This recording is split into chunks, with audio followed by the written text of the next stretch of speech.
ભાઈ તમારે બધાને આ જગ્યાની સોડા પીવી નહીં, મારો તો આખો મૂડ બગાડ નાખ્યો હતો. એવું હું કામ કહું એના માટે વ્લોગ છેલ્લે સુધી જોવો.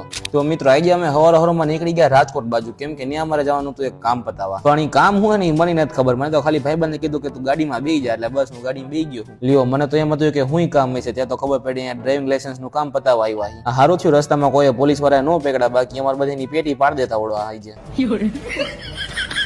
લાયસન્સ નું કામ પતાવીને અમે ગામમાંથી એક વસ્તુ લઈ લીધી અને વસ્તુ લઈને અમે થઈ ગયા ગોંડલ ભેગા. ગોંડલ પોગીને અમે વયા ગયા ડાયરેક્ટ ભાઈબંધ ની વાડીએ, કેમ કે ત્યાં તો આજે રાતે પ્રોગ્રામ. હવે તમે વિચારો શેનો પ્રોગ્રામ હશે? વાડીએ બધે પ્રોગ્રામ દેશી નો રાખે, અમે બધા ઇંગ્લિશ નો રાખ્યો.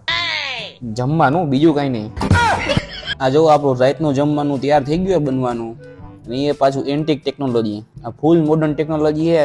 આ ખાલી વાડીએ જ જોવા જડે તમને. તો આપણે રાતે બનાવી હતી જમવામાં ગાર્લિક બ્રેડ.